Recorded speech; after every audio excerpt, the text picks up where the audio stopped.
Hello everyone. तो इस video में हम स्टार्ट करने जा रहे हैं कि कैसे हम किसी भी एल्गोरिदम का असिम्प्टोटिक एनालिसिस कर सकते हैं। ठीक है, तो असिम्प्टोटिक एनालिसिस क्या होता है, इसको समझने के पहले असिम्प्टोटिक इस वर्ड का मतलब समझना ज़रूरी है। तो असिम्प्टोटिक मतलब क्या होता है, मैथमेटिकल टर्म्स में जब हम किसी चीज़ को एक लिमिटिंग बिहेवियर पे स्टडी करते हैं तो हम उसको असिम्प्टोटिक बोलते हैं। ओके, तो अगर कोई एक फंक्शन है n क्यूब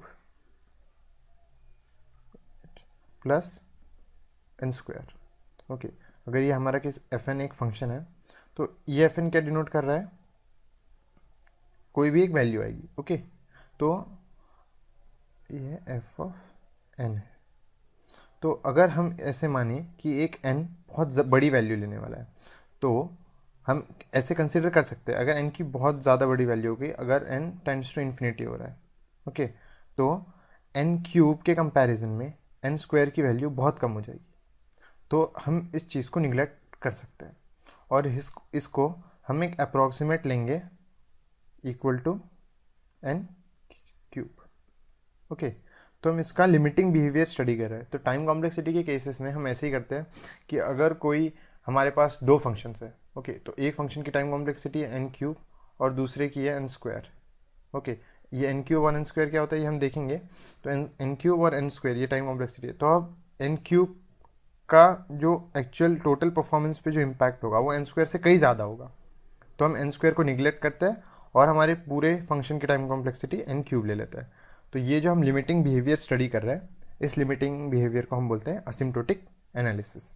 ओके, चलिए देखते हैं why this analysis is required. Because there are more than one solution available for every problem.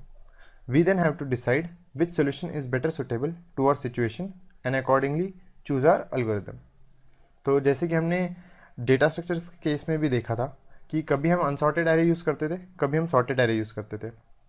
तो जब हमारे पास जब हमको इंसर्शन मिनिमम टाइम में करना है तो हम अनसॉर्टेड एरे यूज़ करेंगे, और जब अगर हम सॉर्टेड एरे यूज़ कर रहे हैं तो हमारा सर्च आसानी से हो जाएगा, मतलब सर्च की टाइम कॉम्प्लेक्सिटी कम होगी और पर तब हमको इंसर्शन में ज़्यादा टाइम लगेगा। ओके, तो ये जो ट्रेड ऑफ है, ये ट्रेड ऑफ डिसाइड करने के लिए हमको एनालिसिस रिक्वायर्ड है। ओके, तो कौन, जब हमने अब एरे के केस में हमने ये ट्रेड ऑफ देखा था, तो ये ट्रेड ऑफ हमने कैसे जज किया, एक एनालिसिस के बेसिस पे ही जज किया है। ओके, और how can we choose which algorithm is suitable for our need. तो इसके लिए एक कंपैरिजन करना ज़रूरी है दो एल्गोरिदम्स के बीच में। अब हर एक चीज़ के एक से ज़्यादा हर एक प्रॉब्लम को सॉल्व करने के एक से ज़्यादा तरीके हैं। तो इन एक से ज़्यादा तरीके में सबसे अच्छा हमारे नीड्स के हिसाब से सबसे अच्छा तरीका कौन सा है। ओके, तो उस तरीक़ों को चूज़ करने के लिए हमको कंपैरिजन करने के लिए एक मेजर चाहिए होता है। तो वो कंपैरिजन का मेजर हमको एनालिसिस देता है। जैसे अगर वेट्स है तो उनको मेजर करने के लिए हमारे पास एक मेजर है कीजी। तो अगर 5 kg तो हम अच्छे से कंपेयर कर सकते हैं कि 5 kg is less than 10 kg। Okay, तो वैसे ही दो अल्गोरिदम्स को कंपेयर करने के लिए हमारे पास कोई मेजर होना चाहिए। तो ये एनालिसिस हमको वो मेजर प्रोवाइड करेगा। What is asymptotic analysis and when it is used. तो asymptotic analysis is a technique of evaluating the time complexity of algorithm based on the input present. तो असिम्प्टोटिक एनालिसिस क्या होता है कि जो भी हमारे पास इनपुट है, ओके, तो अगर हमारे पास कोई n नंबर्स आने वाले हैं तो n हमारा एक इनपुट है। तो इस n के बेसिस पे कितने नंबर्स आने वाले हैं उसके हिसाब से अगर हमारे एल्गोरिदम पर अफेक्ट होने वाला है, मतलब n हमारा यहाँ पे इनपुट साइज हो जाएगा। ओके, अगर n 10 है इसका मतलब हमारे पास 10 डिफरेंट नंबर्स आने वाले हैं और हमको उनके ऊपर कोई ऑपरेशन करना है। अगर 10 की जगह ये 100 आता है तो ऑब्वियसली हमारा एल्गोरिदम को टाइम ज़्यादा लगेगा। तो हमारे एल्गोरिदम की टाइम कॉम्प्लेक्सिटी चेंज हो रही है based on the input. Okay, तो इस इनपुट के ऊपर बेस्ड हम एल्गोरिदम को जज करते हैं, उसको हम बोलते हैं एसिम्प्टोटिक एनालिसिस, कि वो एल्गोरिदम कितना अच्छा काम करेगा किसी इनपुट के लिए। We don't actually run the algorithm but we calculate estimate to compare it other algorithms. तो हम उसके इनपुट के बेसिस पे, जैसे कि हम सपोज करेंगे कि n ये हमारा इनपुट आने वाला है, तो n के लिए वो उस एल्गोरिदम को कितना टाइम लगेगा। ओके, या फिर वो n के ऊपर कैसे डिपेंड करता है। तो अगर एक अच्छा एल्गोरिदम है तो n के ऊपर सपोज लीनियरली डिपेंड करता है, तो उसका टाइम कॉम्प्लेक्सिटी हो जाएगी ओ n। अगर क्यूबिक करता है तो n क्यूब। ओके, तो अगर हमारे पास n5 आ रहा है, इसका मतलब है हमारे पास 125 ऑपरेशन परफॉर्म होंगे, और अगर हमारे एल्गोरिथम की कॉम्प्लेक्सिटी है n, तो हमारे पास 5 ऑपरेशन परफॉर्म होंगे n इक्वल टू 5 के लिए। ओके, तो हम बोलेंगे कि comparatively O of n is better than O of n cube, क्योंकि हमको पता है कि 5 ऑपरेशंस को कम टाइम लगेगा 125 ऑपरेशन से, तो ये हम कंपैरिजन कर सकते हैं। Okay, and asymptotic analysis is only useful when the time required by the algorithm depends on the input size.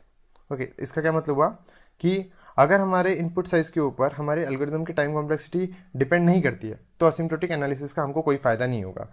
अगर हमारे पास कोई नंबर आना है और उस नंबर के बेसिस पे हम कोई ऑपरेशन नहीं परफॉर्म करने वाले, सपोज हमारे पास 3 आ रहा है, ओके, तो हमको बस 3 को प्रिंट करना है। ओके, तो अब इस ऑपरेशन में हमारे पास 3 की जगह 10,000 भी आ जाए तो बस हमको 10,000 प्रिंट करना है। तो यहाँ पे जो ऑपरेशन है वो तो एक ही परफॉर्म होने वाला है, इनपुट कोई भी आए, तो इनपुट साइज़ के ऊपर कुछ मैटर नहीं कर रहा है, तो तब हम असिम्प्टोटिक एनालिसिस नहीं करेंगे। और एक बार हम कब नहीं करेंगे, जब कोई प्रोबेबिलिस्टिक कंपोनेंट हो। ओके, क्यों प्रोबेबिलिस्टिक कंपोनेंट में हम असिम्प्टोटिक एनालिसिस नहीं कर सकते, क्योंकि यहाँ पे हमारे पास कोई डेफिनेट आंसर नहीं हो सकता। ओके, क्योंकि प्रोबेबिलिटी केस में हम अगर हमारी प्रोबेबिलिटी 0.5 है, ओके, तो ज़रूरी नहीं ना कि हाफ टाइम्स हमारा इनपुट आ ही जाएगा। कभी हमारा एल्गोरिथम बहुत अच्छे से चलेगा, कभी बहुत ख़राब भी चल सकता है अकॉर्डिंग टू द प्रोबेबिलिटी, तो हम उसका एक करेक्ट एनालिसिस नहीं कर सकते कंपैरिजन के लिए, तो तब भी हम असिम्प्टोटिक एनालिसिस का यूज़ नहीं करेंगे। तो जब जैसे हम एल्गोरिथम रन करते हैं तो हम उसके एक्चुअली 3 सिचुएशंस को स्टडी करते हैं कि एल्गोरिथम हमारा बेस्ट टाइम में कैसे रन होगा, एवरेज केस में कैसे रन होगा, और वर्स्ट केस में कैसे रन होगा। और ज़्यादा इंपॉर्टेंट हमको इसमें वर्स्ट केस होती है, क्योंकि हमेशा किसी भी एल्गोरिथम को लिखने मतलब स्टडी करते हो या फिर उसको हम बिल्ड करते हो, तो हम हमेशा वर्स्ट केस का ध्यान रखते हैं, क्योंकि बेस्ट केस होगा ही नहीं होगा ये हमको पता नहीं है। बेस्ट केस मे भी हो जाए, मे भी ना हो, पर वर्स्ट केस तो हमेशा होगा ही, एट मोस्ट इतना ही टाइम लगेगा। ओके, तो हम वर्स्ट केस का ज़्यादा स्टडी करते हैं। तो बेस्ट केस क्या होता है कि हमारे एल्गोरिथम को मिनिमम कितना टाइम लगेगा एग्जीक्यूशन के लिए, एवरेज केस जब हमारे एल्गोरिथम को एवरेज केस लगेगा, और वर्स्ट केस मैक्सिमम हमारे एल्गोरिथम को कितना टाइम लग जाएगा। तो अगर हमको पता है कि मैक्सिमम हमारे एल्गोरिथम को 5 सेकेंड्स लगने हैं, तो हम हमेशा श्योर हो सकते हैं कि 5 से ज़्यादा तो नहीं लगेंगे। पर अगर मिनिमम 1 लगने हैं तो हमको पता नहीं है कि 1 लगेगा, 1 सेकेंड लगेगा, या 2 लगेगा, 3 लगेगा, 10,000 सेकेंड्स लगेंगे। इसलिए बेस्ट या एवरेज केस से ज़्यादा हम वर्स्ट केस पे ज़्यादा फोकस करते हैं। तो हमारे इन केसेस को हम डिनोट करने के लिए 3 अलग अलग नोटेशंस का यूज़ करते हैं।